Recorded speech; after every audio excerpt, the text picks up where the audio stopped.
నమస్తే, welcome to super fast news. నేను Gracie Achari. నేను అనుశ్రీ.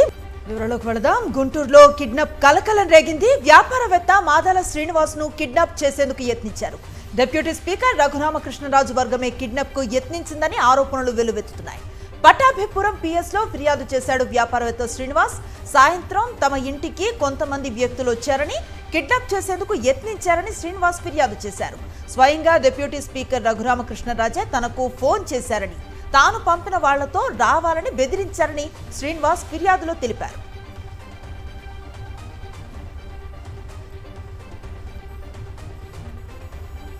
ఇదే అంశానికి సంబంధించి కంప్లీట్ డీటెయిల్స్ అందిస్తారు మా ప్రతినిధి అశోక్. అందుబాటులో ఉన్నారు. అశోక్, చెప్పండి, శ్రీనివాస్ ప్రధాన ఆరోపణ ఏంటి? పోలీసులు కేసును టేకప్ చేశారా? ఏం చెప్తున్నారు? ప్రముఖ వ్యాపారవేత్త మాదాల శ్రీనివాస్ లో కొంతమంది కిడ్నాప్ చేయడానికి ఈరోజు సాయంత్రం 4 గంటలకు ఆయన ఇంటికి వచ్చారు. ఇంటికి వచ్చి మీరు నాతో రావాలని ఆయన పైన ప్రెజర్ తీసుకువస్తూ ఉండగా అసలు మీరు ఎవరు అని కనుక్కునే ప్రయత్నం చేశారు. మేము రఘురామకృష్ణరాజుకు చెందిన వ్యక్తులం అని చెప్పడంతో ఆయన వెంటనే రఘురామకృష్ణరాజుకు ఫోన్ చేశారని మాదాల శ్రీనివాస్ చెప్తున్నారు. అయితే ఆయన ఫోన్ లిఫ్ట్ చేయలేదు. వీడియో ఫోన్ నుంచి రఘురామకృష్ణరాజు ఫోన్ చేసి ఎవరైతే నలుగురు వచ్చారో వాళ్ళతో మీరు రండి అని ఆదేశించి నన్ను బెదిరించే విధంగా మాట్లాడారు. నన్ను కిడ్నాప్ చేయడానికి ప్రయత్నిస్తే చుట్టుపక్కల వాళ్ళంతా వచ్చారు. వెంటనే పట్టాపురం పోలీసులకి ఫిర్యాదు చేశాను అని చెప్పడం జరిగింది. ఆయన పట్టాపురం పోలీస్ స్టేషన్ కి వచ్చారు. రఘురామకృష్ణరాజు అలానే ఆయన అనుచరుల పైన కూడా పోలీసులకు ఫిర్యాదు ఇచ్చారు. అయితే ప్రధానంగా రఘురామకృష్ణరాజుకు సంబంధించిన ఒక కంపెనీ బ్యాంక్ ఆక్షన్ లో మాదాల శ్రీనివాసు కొనుగోలు చేశారు. దానిపైన SFIO దర్యాప్తు చేస్తూ ఉంది. అయితే SFIO ఈ సమస్యకు సంబంధించిన వివరాలన్నీ అడుగుతోంది. దీంతో ఆయన ఇరుకును పడతాడేమో అన్న భావంతోనే నన్ను కిడ్నాప్ చేయడానికి ప్రయత్నం చేశారని ఆయన ఆరోపిస్తూ ఉన్నారు. ఖచ్చితంగా రఘురామకృష్ణరాజుతో పాటు నాకు ప్రాణహాని ఉంది, నాకు రక్షణ కల్పించాలని పోలీసులకు ఫిర్యాదు చేశారు Madala Srinivas. Right, thank you Ashok. Krishna జిల్లా పామర్రు పోలీసులపై అవినీతి ఆరోపణలు వెలుగులోకి వచ్చాయి. సిఐ, ఎస్ఐ లంచం అడుగుతున్నారని ఓ బాధితుడు ఆధారాలతో సహా మీడియా ముందుకొచ్చాడు. ఓ హత్య కేసులో సాక్షిగా ఉన్న కొలుసు అయ్యప్పను లంచం ఇవ్వకపోతే నిందితుడిగా చేరుస్తామని ఎస్ఐ, సిఐ బెదిరిస్తున్నారని బాధితుడు ఆరోపిస్తున్నాడు. ఆడియో రికార్డులతో జిల్లా ఎస్పీకి ఫిర్యాదు చేశాడు. పోలీసుల వేధింపులపై బాధితుడు కోర్టును ఆశ్రయించాడు. బాధితుడి తరపు న్యాయవాది ఆధారాలను పోలీసులకు సమర్పించారు. అయ్యప్ప దొంగతనం చేశాడని పోలీసులు వాదిస్తుండగా 3 నెలలైనా కేసు ఎందుకు కట్టలేదని న్యాయమూర్తి ప్రశ్నించారు.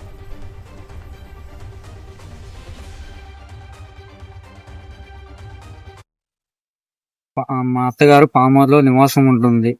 ఆమె 6 నెలలుగా అవుతుంది.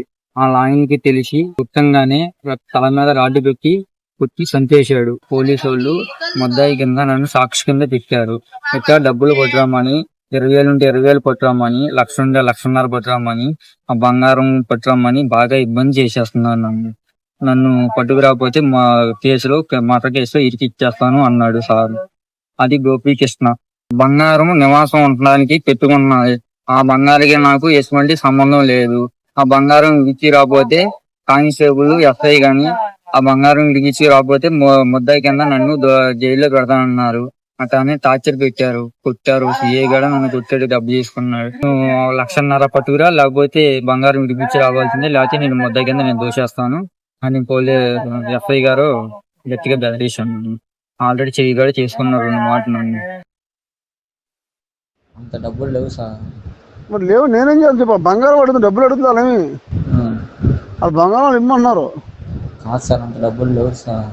డబ్బులు నేనేం చెప్పు. మరి ఇప్పుడు నేనేమన్నా మేమిద్దరు ఇప్పుడు అతను నేను మామూలుగా మాట అడుగుతాను. నువ్వు చెప్తావు, నేను నిన్ను అడుగుతుంది తప్పలేదు. నేను అడగను కదా. నువ్వు ఏమనంటే అసలు నేను ఫోనే చేయను.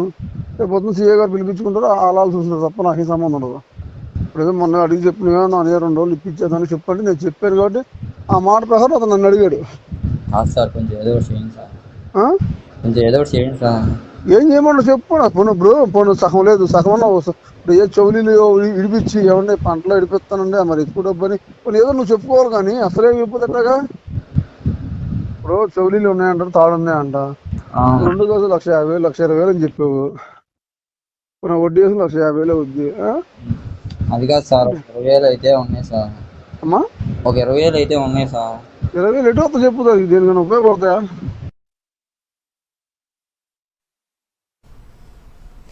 ఇక పోలీసుల బెదిరింపులకు సంబంధించి పూర్తి డీటెయిల్స్ అందించేందుకు మా కరెస్పాండెంట్ అశోక్ ఫోన్ లైన్ ద్వారా అందుబాటులో ఉన్నారు. అశోక్ చెప్పండి, ఆడియో ప్రూఫ్స్ కూడా విన్నాం మనం. ఇప్పటికే ఎస్పీకి కూడా ఫిర్యాదు చేశాడు కొలుసు అయ్యప్ప. పూర్తి డీటెయిల్స్ ఏంటి? ఏదైతే ఇప్పుడు కృష్ణా జిల్లా పామర్లు పోలీస్ స్టేషన్ లో ఏదైతే పోలీసులు లంచం డిమాండ్ చేశారన్న ఆరోపణలు తీవ్ర చర్చనీయాంశంగా మారాయని చెప్పుకోవచ్చు.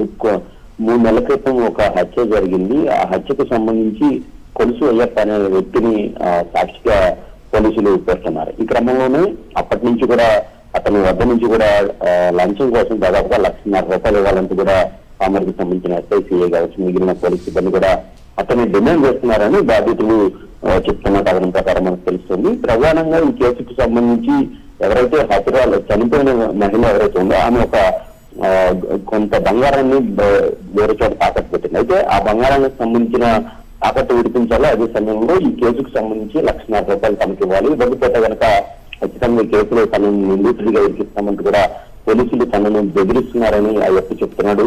ఈ క్రమంలోనే ఈ తాను ఎవరైతే లంచం కోసం వేధిస్తున్నారో పోలీసు అధికారులపై జిల్లా ఎస్పీకి ఫిర్యాదు చేశారు. ఆ తర్వాత హైకోర్టును కూడా ఆశ్రయించిన పరిస్థితి. ఈ క్రమంలో ఆ హైకోర్టు విచారణ చేపట్టింది. ఈ పోలీసులు అలాగే అయ్యప్పకు సంబంధించిన మధ్య జరిగిన సంభాషణ ఏదైతే ఉందో కోల్కాన్ రికార్డులను కూడా కోర్టు ముందు అయ్యప్ప తరఫున న్యాయవాది సమర్పించారు. దీంతో న్యాయమూర్తి పోలీసులను కూడా ప్రశ్నించారు. ఎందుకు ఇతను వేధిస్తున్నారంటే అతను చోరీ కేసుకు సంబంధించి ఒక ఏదైతే దొంగతనం చేశారని ఆరోపణ చేశారు. అయితే దానికి సంబంధించి ఎందుకు కేసు నమోదు చేయలేదని కూడా న్యాయమూర్తి పోలీసులను ప్రశ్నించిన పరిస్థితి. ఓవరాల్ గా చూస్తే కనుక ఒక కేసుకు సంబంధించిన సాక్షిని నిందితులుగా చేరుస్తానంటూ కూడా ఈ తరహా బెదిరింపులకు పాల్పడ్డ లంచం డిమాండ్ చేయడం ఇప్పుడు తీవ్ర చర్చనీయాంశంగా మారింది. Thank you Ashok. విజయనగరం జిల్లా భోగాపురంలో అల్లూరి సీతారామరాజు అంతర్జాతీయ విమానాశ్రయం ప్రధాని నరేంద్ర మోదీ చేతుల మీదుగా రేపు ప్రారంభం కానుంది. ఆగస్టు 17 నుంచి విమానాల రాకపోకలు మొదలవుతాయి. దాదాపు 2,203 ఎకరాల్లో 4,592 కోట్ల వ్యయంతో ఈ ఎయిర్పోర్ట్ను జిఎంఆర్ సంస్థ నిర్మించింది. భోగాపురం ఎయిర్పోర్ట్ ఘనత దివంగత సీఎం వైఎస్ఆర్, ఆయన తనయుడు మాజీ సీఎం వైఎస్ జగన్దేనన్నారు మండలి ప్రతిపక్ష నేత బొత్స సత్యనారాయణ. భోగాపురం ఎయిర్పోర్టు కోసం భూసేకరణ ఎవరు చేశారు, పరిహారం ఎవరిచ్చారు, లెక్కలు తీయాలన్నారు బొత్స సత్యనారాయణ. భోగాపురం ఎయిర్పోర్ట్ అనే వచ్చిందంటే అది స్వర్గీయ రాజశేఖర రెడ్డి గారు హయాంలో తీసుకున్న అప్పుడు జరిగిన కార్యక్రమాలలో భాగము, జగన్మోహన్ రెడ్డి గారి నాయకత్వంలో జరిగిన కార్యక్రమం. నేను హైదరాబాద్ క్యాబినెట్లో ఉన్న మంత్రిగా అథారిటేటివ్గా నేను చెప్తున్నాను. భోగాపురం అనువైన స్థలం అని చెప్పిన ఆ రోజు నిర్ణయం చేశారు. దీనికి చంద్రబాబు నాయుడు వచ్చి అంకురార్పణ చేస్తే ఏంటి మాటలు, నవ్విపోతారు. శ్రీకాకుళం జిల్లాలో వైఎస్ఆర్సీపీ అధినేత వైఎస్ జగన్ పర్యటన సందర్భంగా తనపై నమోదు చేసిన కేసులు రాజకీయ కక్ష సాధింపులో భాగమే అని ఆముదాల వలస వైఎస్ఆర్సీపీ సమన్వయకర్త చింతాడ రవికుమార్ మండిపడ్డారు. వైఎస్ జగన్ సభ సక్సెస్ ను తట్టుకోలేక కూటమి ప్రభుత్వం తప్పుడు కేసులు నమోదు చేసిందని విమర్శించారు. వైఎస్ జగన్ ను చూసేందుకు స్వచ్ఛందంగా భారీ సంఖ్యలో అభిమానులు తరలివచ్చారని, ఆ సమయంలో ఎస్ఐ ప్రవళికను జనం నుంచి సురక్షితంగా పక్కకు తీసుకువెళ్లేందుకు మాత్రమే ప్రయత్నించారని వివరించారు. అక్కడ ప్రవళిక గారు అని చెప్పేసి ఎస్ఐ గారు, నేను ఆవిడ దగ్గరికి వెళ్ళి, మేడం మీకు ఈ మధ్యన ఆరోగ్యం బాగోలేదు కదా, జనాలు అందరూ వచ్చి పడుతున్నారు, అందరూ వేలాదిగా వస్తున్నారు, మీరు అక్కడి నుండి వెళ్ళిపోండి మేడం, పక్కకు వెళ్ళిపోండి అని చెప్పేసి మేము పక్కకు తీసుకువెళ్తున్నాం. ఈలోగా ఏంటంటే వచ్చినటువంటి జనాలు స్లోగన్స్ రైట్ చేశారు. జై జగన్ జై జగన్ అనే స్లోగన్స్ రైట్ చేసేటప్పుడు ఆవిడ ఏంటంటే ఇట్లా కొద్దిగా చెవులు మూసుకుంది ఆవిడ. ఇది యాక్చువల్ జరిగినటువంటి ఇష్యూ. డిఎస్సి 2025లో జరిగిన అక్రమాలను సిబిఐ ద్వారా విచారణ జరిపించాలని రాష్ట్ర వ్యాప్తంగా అన్ని కలెక్టరేట్లలో వైఎస్ఆర్సీపీ వినతి పత్రాలు సమర్పించింది. స్పోర్ట్స్ కోటా ఉద్యోగాలన్నీ టీడీపీ నేతలు అమ్ముకున్నారని, లక్షల మంది నిరుద్యోగుల జీవితాలతో చెలగాటమాడుతున్న మంత్రి నారా లోకేష్ కు పదవిలో కొనసాగేందుకు ఒక్క క్షణం కూడా అర్హత లేదని వైఎస్ఆర్సీపీ నేతలు మండిపడ్డారు. డిఎస్సిలో అక్రమాలకు నైతిక బాధ్యత వహిస్తూ విద్యాశాఖ మంత్రి నారా లోకేష్ వెంటనే రాజీనామా చేయాలని డిమాండ్ చేశారు. డిఎస్సి అక్రమాలపై ప్రభుత్వం ఎందుకు మౌనం పాటిస్తోందని వైఎస్ఆర్సీపీ నేతలు ప్రశ్నించారు. సాక్ష్యాలు ఇచ్చినా చర్యలు తీసుకోకపోవడం ప్రభుత్వ వైఫల్యమని విమర్శించారు. అవుట్సోర్సింగ్ ఉద్యోగితో ప్రశ్నాపత్రాల అప్లోడ్ చేయించడం అక్రమాలకు నిదర్శనమన్నారు. లక్షలాది నిరుద్యోగ యువత భవిష్యత్తుతో ప్రభుత్వం చెలగాటమాడిందని వైఎస్ఆర్సీపీ నేతలు ఆగ్రహం వ్యక్తం చేశారు. 30 ఏళ్ళు 25 ఏళ్ళు 35 ఏళ్ళు టీచర్ ఉద్యోగం చెప్పి పాఠాలు చేసిన టీచర్లు ఇంకో 2 ఏళ్ళలో రిటైర్ అవుతారు. వాళ్ళు టెట్ రాయాలంట. కానీ లోకేష్ నాయుడు గారు ఇచ్చినటువంటి డిఎస్సిలో మాత్రం 400 చిల్లర మందికి టెట్ రాయక్కర్లా. టెట్ రాయకుండా ఉద్యోగం, టీచర్ ఉద్యోగం. డిఎస్సి పరీక్ష రాయకుండా టీచర్ ఉద్యోగం, డిగ్రీ లేకుండా టీచర్ ఉద్యోగం. ఇది కరెక్టా అని అడుగుతున్నాను. ఇన్ని పాపాలకి సిబిఐ ఎంక్వైరీ వేయాలా అక్కర్లేదా? ఏపీ వ్యాప్తంగా కలెక్టరేట్ల వద్ద అంగన్వాడీ ఆశా వర్కర్లు ధర్నాకు దిగారు. కూటమి సర్కార్ అధికారంలోకి వచ్చి 2 సంవత్సరాలైనా ఇచ్చిన హామీలను ఇంతవరకు అమలు చేయలేదని ఆగ్రహాన్ని వ్యక్తం చేశారు. కనీస వేతనం 26,000తో పాటు గ్రాట్యుటీ పెన్షన్, రిటైర్మెంట్ బెనిఫిట్స్ ని ఇవ్వాలని అంగన్వాడీ ఆశా వర్కర్లు డిమాండ్ చేశారు. ఇప్పటివరకు అనేక సార్లు రోడ్డెక్కినా ప్రభుత్వం స్పందించడం లేదని ఆగ్రహాన్ని వ్యక్తం చేశారు. ప్రభుత్వం తమ డిమాండ్స్ నెరవేర్చకపోతే ఆందోళన మరింత ఉధృతం చేస్తామని హెచ్చరించారు.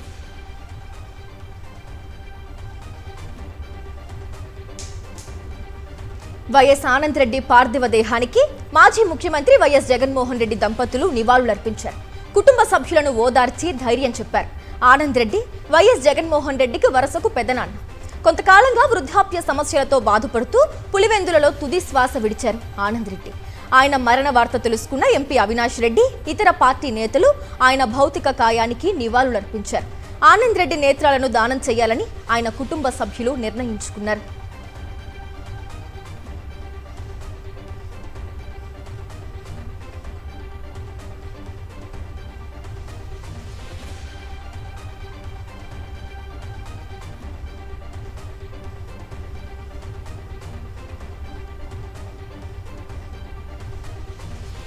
ఫార్ములా ఈ కార్ రేస్ కేసులో తదుపరి విచారణను ఏసీబీ ప్రత్యేక కోర్టు ఆగస్టు 25కి వాయిదా వేసింది.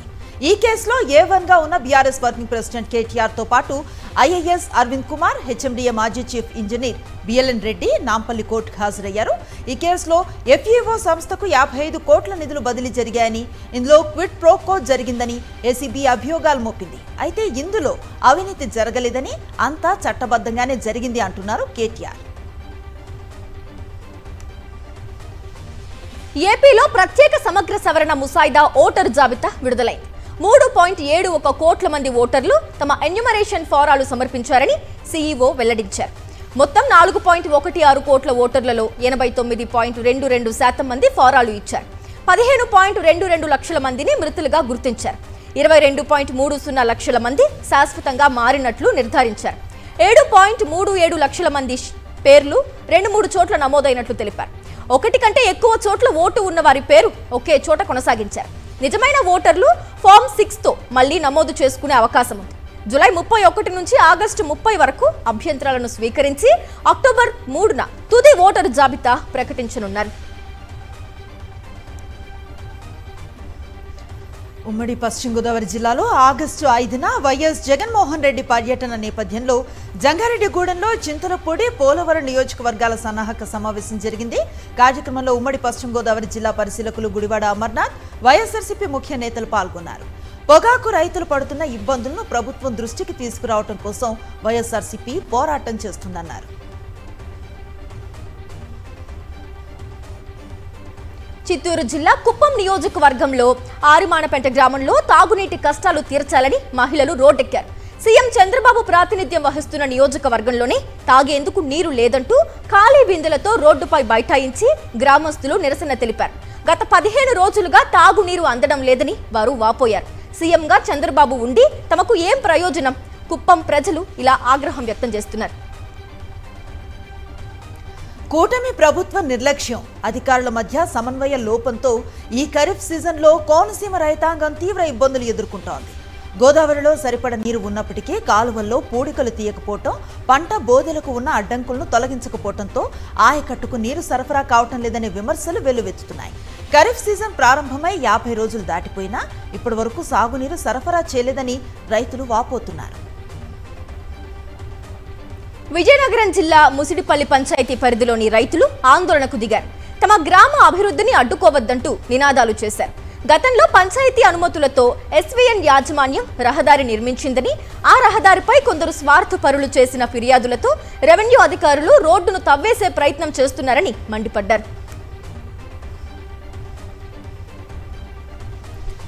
హైడ్రా శాంతా శ్రీరామ్ కన్స్ట్రక్షన్ కంపెనీ కేసులో తెలంగాణ హైకోర్టు ఉత్తర్వులు జారీ చేసింది. లోత్కుంట భూముల వ్యవహారంలో ఇటీవల ఉన్నత న్యాయస్థానం విచారణ జరిపింది. కోర్టు ధిక్కరణకు పాల్పడ్డానంటూ హైడ్రా కమిషనర్ రంగనాథ్ను తప్పించాలని సీఎస్ను హైకోర్టు ఆదేశించింది. ఈ నేపథ్యంలో దానికి సంబంధించిన ఉత్తర్వులు వెలువడ్డాయి. హైడ్రా కమిషనర్ కోర్టు ఉత్తర్వులను ఉల్లంఘించారన్నది సుస్పష్టమని హైకోర్టు ఉత్తర్వుల్లో వివరించింది. వివాదాస్పద ఆస్తుల్లోకి యంత్రాలు, సిబ్బందితో వెళ్లటం చట్ట విరుద్ధమని తెలిపింది. రంగనాథ్ను వీలైనంత త్వరగా బదిలీ చేయాలని, ఆయన స్థానంలో మరొకరిని నియమించాలని సీఎస్కు సూచించింది.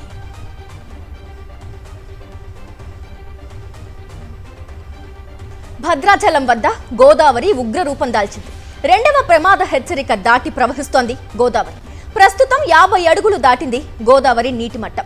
53 అడుగులకు చేరితే 3వ ప్రమాద హెచ్చరిక జారీ చేయనున్నారు అధికారులు.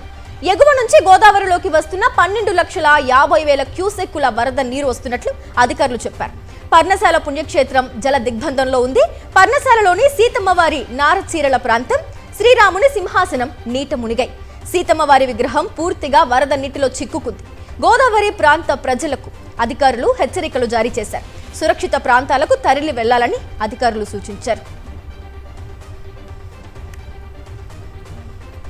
భద్రాద్రి కొత్తగూడెం జిల్లా చర్ల వద్ద ఇసుక ర్యాంపులో చిక్కుకున్న 38 మందిని అధికారులు సురక్షితంగా బయటకు తీసుకొచ్చారు. వారంతా వీరాపురం ఇసుక ర్యాంపుల్లోకి వెళ్లగా ఒక్కసారిగా వరద పోటెత్తింది. దీంతో వారంతా గోదావరి తీరంలోనే ఉండిపోయారు. స్పందించిన అధికారులు ఘటనా స్థలానికి చేరుకొని వారిని రక్షించారు. ఎగువ నుంచి గోదావరి వరద ఉధృతంగా వస్తూ ఉండటంతో చర్ల, ములుగు జిల్లా వెంకటాపురం మధ్య రాకపోకలు నిలిచిపోయాయి. నేషనల్ అప్డేట్స్ చూద్దాం. రైతులకు పెట్టుబడి సాయం అందించే పీఎం కిసాన్ పథకాన్ని మరో 5 ఏళ్లు పొడిగిస్తూ కేంద్ర కేబినెట్ నిర్ణయం తీసుకుంది. ఈ స్కీమ్కు 2030 నుంచి 31 వరకు కొనసాగించేందుకు గ్రీన్ సిగ్నల్ ఇచ్చిన మోదీ మంత్రివర్గం 3.15 లక్షల కోట్లు కేటాయించింది. పీఎం కిసాన్ కింద ఇప్పటి వరకు 23 విడతల్లో 4.47 లక్షల కోట్లు రైతుల ఖాతాల్లో జమ చేసినట్టు కేంద్రం వెల్లడించింది. పార్లమెంట్ వర్షాకాల సమావేశాల్లో వాయిదాల పర్వం కొనసాగుతోంది. విపక్షాల ఆందోళనలతో ఉభయ సభలు సోమవారానికి వాయిదా పడ్డాయి. నిరసనల మధ్య జనన మరణాల రిజిస్ట్రేషన్ సవరణ బిల్లుకు లోక్సభ ఆమోదం తెలిపింది. ఉదయం ప్రారంభమైన 2 నిమిషాలకే లోక్సభ 12 గంటల వరకు వాయిదా పడింది.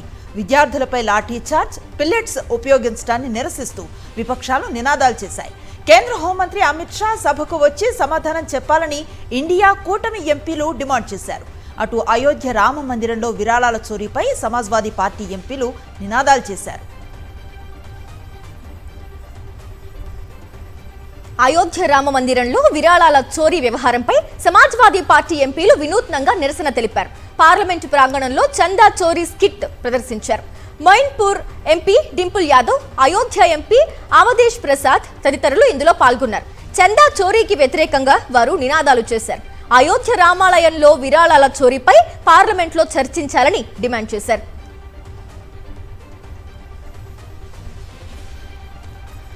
పార్లమెంట్ ప్రాంగణంలో విపక్ష ఎంపీల చందా చోరీ స్కిట్ పై లోక్సభ స్పీకర్ ఓం బిర్లా అసహనాన్ని వ్యక్తం చేశారు. సభకు ఇలా రావటం సరికాదు అన్నారు.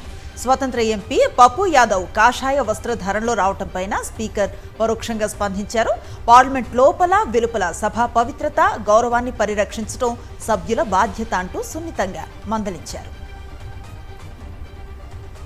సీజేపీ చలో సంసద్లో పాల్గొన్న నిరసనకారులపై ఢిల్లీ పోలీసులు కేసును నమోదు చేయడంపై ఘాటుగా స్పందించారు కాంగ్రెస్ ఎంపీ రాహుల్ గాంధీ. జెన్జీని మీరు బెదిరించలేరు అంటూ ప్రధాని మోదీ కేంద్ర హోంమంత్రి అమిత్ షాపై మండిపడ్డారు. విద్యార్థులపై లాఠీ చార్జ్ చేసి వారి ఎముకలు విరగ్గొట్టారు. ఇప్పుడు ఎఫ్ఐఆర్లు నమోదు చేస్తున్నారంటూ ఫైర్ అయ్యారు రాహుల్. దేశ భవిష్యత్తుతో జాగ్రత్తగా వ్యవహరించండి అంటూ కేంద్రానికి వార్నింగ్ ఇచ్చారు. తమిళనాడు, కర్ణాటక మధ్య కావేరీ జలాల వివాదం మరోసారి తీవ్ర రూపం దాలుస్తోంది. కావేరీ నదీ జలాల నియంత్రణ కమిషన్ కర్ణాటక నుంచి తమిళనాడుకు 4 టీఎంసీల నీటిని విడుదల చేయాలంటూ ఆదేశాలిచ్చింది. ఈ ఆదేశాలపై కన్నడిగులు భగ్గుమంటున్నారు. ఈ ప్రభావం తమిళనాడు సీఎం విజయ్ నటించిన జననాయకన్ చిత్రంపై పడింది. కర్ణాటక వ్యాప్తంగా సినిమా స్క్రీనింగ్ ను నిలిపివేశారు. మరోవైపు కావేరీపై చర్చలకు ఉద్దేశించిన ఇరు రాష్ట్రాల ముఖ్యమంత్రుల సమావేశం కూడా వాయిదా పడింది.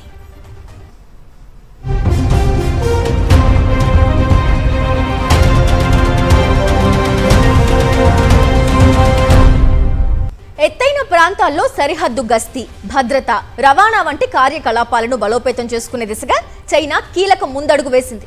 ఆ ప్రాంతాల్లో మోహరించేందుకు అవసరమైన డ్రోన్ల రూపకల్పన కోసం ఎవరెస్ట్ పర్వతానికి చేరువగా టిబెట్లో ప్రత్యేక పరిశోధన, అభివృద్ధి కేంద్రాన్ని స్థాపించింది. సాంకేతిక పరమైన ఆధిపత్యం కోసం అమెరికాతో జరుగుతున్న పోటీలో డ్రాగన్ పైచేయి సాధించేందుకు ఈ కేంద్రం దోహదపడే ఛాన్సెస్ ఉన్నాయి.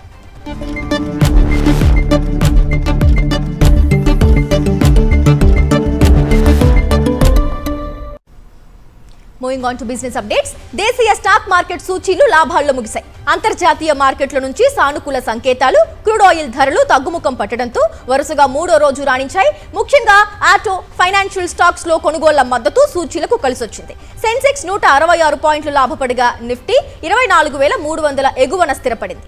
డాలర్తో రూపాయి మారకం విలువ 95.41గా ఉంది. బంగారం అంటే భారతీయులకు ఉన్న మోజు తగ్గుతోంది. బంగారం డిమాండ్ ఈ ఏడాది ఏప్రిల్, జూన్ త్రైమాసికంలో 6% తగ్గింది. వరల్డ్ గోల్డ్ కౌన్సిల్ వేదికగా నివేదిక ప్రకారం గతేడాది ఇదే సమయంలో 139.7 టన్నులుగా ఉన్న డిమాండ్ ఇప్పుడు 131.4 టన్నులకు పడిపోయింది.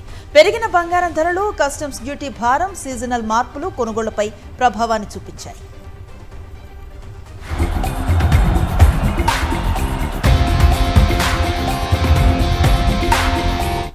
స్పోర్ట్స్ అప్డేట్స్ చూద్దాం. భారత క్రికెట్ అభిమానులకు బీసీసీఐ తీపి కబురు చెప్పింది.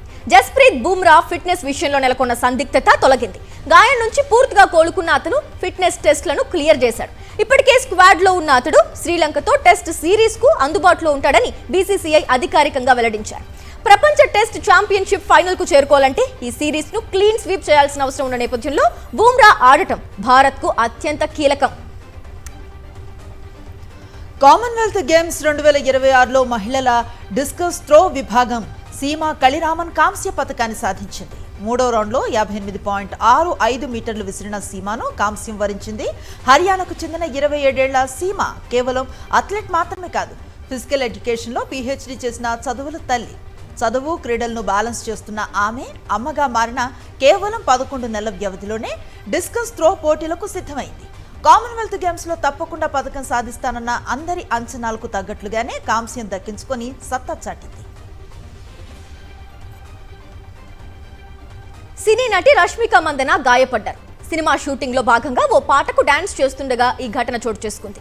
తుంటి భాగంలో బలమైన గాయమైనట్లు వైద్యులు గుర్తించారు. 6 వారాల పాటు విశ్రాంతి తీసుకోవాలని సూచించారు. రవీంద్ర పూలే దర్శకత్వంలో ఆమె నటిస్తున్న యాక్షన్ థ్రిల్లర్ మైసాకు సంబంధించి కీలక యాక్షన్ సన్నివేశాలతో పాటు అండర్ వాటర్ సీక్వెన్స్ ను ఇటీవల పూర్తి చేశారు. తాజాగా ఓ పాటను షూట్ చేస్తుండగా ఈ ప్రమాదం చోటు చేసుకుంది. ఇవి super fast news details. Break తర్వాత నోరు తెరిస్తే పచ్చి అబద్ధాలే, అడుగు వేస్తే పచ్చ కుట్రలే, చంద్రబాబు పాలన చూసి ప్రజలు నవ్విపోదురుగాక. పూర్తి వివరాలతో మ్యాగజైన్ స్టోరీ ప్రసారమవుతుంది. Stay tune to Sakshi.